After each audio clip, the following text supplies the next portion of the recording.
ஆஸ்திரேலியாவின் லண்டனின் ஆக்டன் பகுதியில் நடந்த பயங்கர கத்திக்குத்து சம்பவத்தில் 5 ஆண்கள் காயமடைந்து மருத்துவமனையில் அனுமதிக்கப்பட்டுள்ளனர்.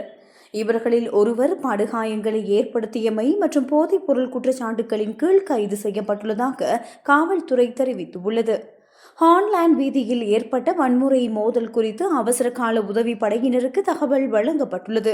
லண்டன் மாநகர காவல்துறை ஊடக பேச்சாளர் இதுகுறித்து கூறுகையில், வெள்ளிக்கிழமை மதியம் 2:47 மணியளவில் ஹான்லேண்ட் பகுதியில் ரோந்து பணியில் ஈடுபட்டிருந்த போலீசாருக்கு 5 ஆண்கள் தங்களுக்குள் மோதலில் ஈடுபட்டு கத்திக்குத்துக்கு இலக்காகியுள்ளதாக தகவல் கிடைத்தது. அதிகாரிகள் உடனடியாக சம்பவ இடத்திற்கு விரைந்து காயமடைந்த 5 பேருக்கும் அவசர முதலுதவிகளை வழங்கினர்.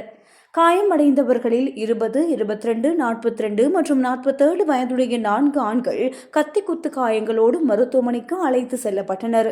அவர்களின் நிலைமை உயிருக்கு ஆபத்தானது அல்ல என உறுதி செய்யப்பட்டுள்ளது. 26 வயதுடைய மற்றொரு இளைஞன் காயங்களோடு மருத்துவமனையில் அனுமதிக்கப்பட்டுள்ளார். அவரது காயங்களும் ஆபத்தானவை அல்ல என அறிவிக்கப்பட்டுள்ளது.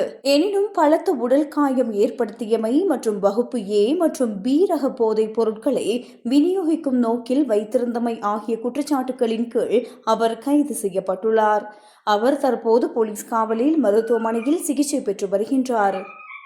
இது தொடர்பாக லண்டன் ஆம்புலன்ஸ் சேவை வெளியிட்டுள்ள அறிக்கையில், மதியம் 2:46 மணிக்கு கிடைத்த அவசர அழைப்பை அடுத்து ஆம்புலன்ஸ் குழுக்கள், மேம்பட்ட மருத்துவ உதவியாளர்கள், தந்திரோபாய மீட்பு குழுவினர் மற்றும் அவசரகால திட்டமிடல் அதிகாரிகள் உள்ளிட்ட பெருமளவிலான ஊழியர்கள் சம்பவ இடத்திற்கு அனுப்பப்பட்டதாக தெரிவிக்கப்பட்டுள்ளது.